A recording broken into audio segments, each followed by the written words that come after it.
Your journey toward diabetes recovery starts with evaluating the coffee you drink. Seize control of your diabetes management with informed choices. Discover the shocking truth about how coffee affects your blood sugar immediately after drinking and the long term effects of coffee on your diabetes. Before we go into the details, show your support by clicking the like button, subscribing if you haven't already, and feel free to share your thoughts or questions in the comments.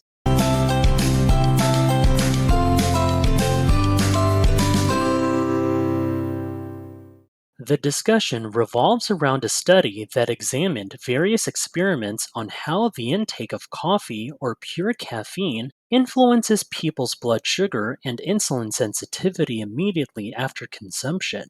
The results indicated that both coffee and pure caffeine led to a rise in blood sugar shortly after ingestion, despite the absence of sugar in these substances. Notably, only pure caffeine significantly reduced insulin sensitivity, while the consumption of coffee had no impact on insulin sensitivity in the studies analyzed.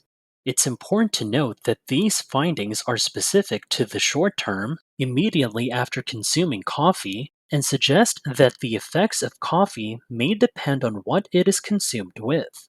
In the study, it was discovered that having coffee with food, regardless of whether the food has a high or low glycemic index, meaning its impact on blood sugar, strengthens the combined effect on blood sugar. So, considering that coffee causes a temporary increase in blood sugar levels after consumption, the question arises, could this have negative implications for long term blood sugar control and insulin sensitivity? Well, in a study that went on for 8 weeks, researchers explored how drinking coffee affected how well people control their blood sugar. They had 45 participants drink 5 cups a day of either water, decaf coffee, or regular coffee. After looking at various aspects of blood sugar control, like glucose tolerance, insulin levels, and sensitivity, they found that there were no differences among the three groups. Whether people had 5 cups a day of coffee, water, or decaf coffee, it didn't change their ability to control blood sugar as measured by different markers in the study. In another study lasting 24 weeks, participants received 4 cups daily of either regular coffee or caffeine free coffee like placebo. The researchers observed no variations in participants' ability to control blood sugar. Currently, the evidence suggests that although coffee can cause a temporary increase in blood sugar after consumption, it doesn't impact the long term ability to control blood sugar. There were no changes in fasting blood sugar or insulin sensitivity over the long term of the study. It's like saying having spikes in blood sugar after meals doesn't cause insulin resistance, which is something we already knew. It's just a common misunderstanding that having high blood sugar after eating is what leads to insulin resistance. But in reality, that's not the case. But what about in the long term, like over many years? Could drinking coffee and experiencing these blood sugar spikes increase the chances of developing type 2 diabetes in the long run? Well, a significant study, along with several others supporting it, examined how coffee consumption relates to the long term risk of developing type 2 diabetes. This analysis included 450,000 people, and researchers found that for each extra cup of coffee consumed daily, the future risk of developing type 2 diabetes decreases by 7%. Please like, subscribe, and comment below. Furthermore, another extensive study, following 17,000 people for nearly a decade, uncovered an interesting finding. Individuals who consumed 7 or more cups of coffee per day had only half the risk of developing type 2 diabetes compared to those with 2 or fewer cups per day. The point here is that the more coffee is consumed, the better it seems to be in terms of lowering the risk for type 2 diabetes. However, it's important to note that this doesn't mean one should consume excessive amounts of caffeine, especially for those with sensitivity to coffee or any heart issues. The main takeaway is that there's strong evidence suggesting that coffee consumption can be beneficial for reducing the risk of developing type 2 diabetes. Coming up, we'll uncover how coffee affects blood sugar in individuals with diabetes and the significant implications it may have. Why coffee appears to reduce the risk of type 2 diabetes despite causing a rise in blood sugar each time it's consumed is not fully understood yet. One hypothesis suggests that coffee's potential benefits for diabetes risk may be linked to the presence of polyphenols, a class of compounds found in plants.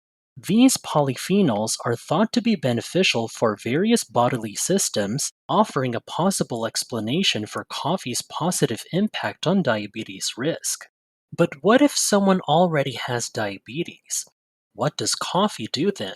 Well, not surprisingly, considering its general effects, coffee still causes a spike in blood sugar for people with diabetes. This is not so harmless if you already have diabetes, and some of these effects can be quite significant. For instance, a careful review of 9 studies discovered that drinking coffee increased people's blood sugar levels, AUC, by up to 30% in those with diabetes. It also led to a need for up to 50% more insulin and reduced their insulin sensitivity by up to 30%.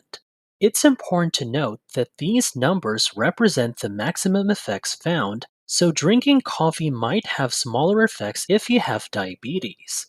The key thing to understand here is that because coffee can increase blood sugar, it's crucial to keep track and be mindful of how it affects blood sugar control, particularly for individuals with type 2 diabetes.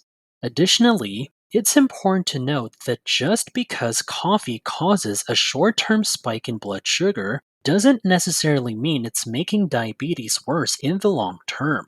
There's even a chance it could be beneficial, but there aren't enough studies on coffee and type 2 diabetes yet. While there are numerous studies on how coffee consumption predicts the long term risk of getting type 2 diabetes, there's insufficient research on those who already have it. We hope that more research will be conducted in the future. For now, based on this research, if someone has diabetes, enjoys coffee, and is keeping an eye on blood sugar levels, there's no reason to stop. In fact, it might even be helpful, although we still have more to learn about it. Unfortunately, there's even less information available on how coffee affects type 1 diabetes, so we don't know much either way. It's a bit frustrating not having enough data on this.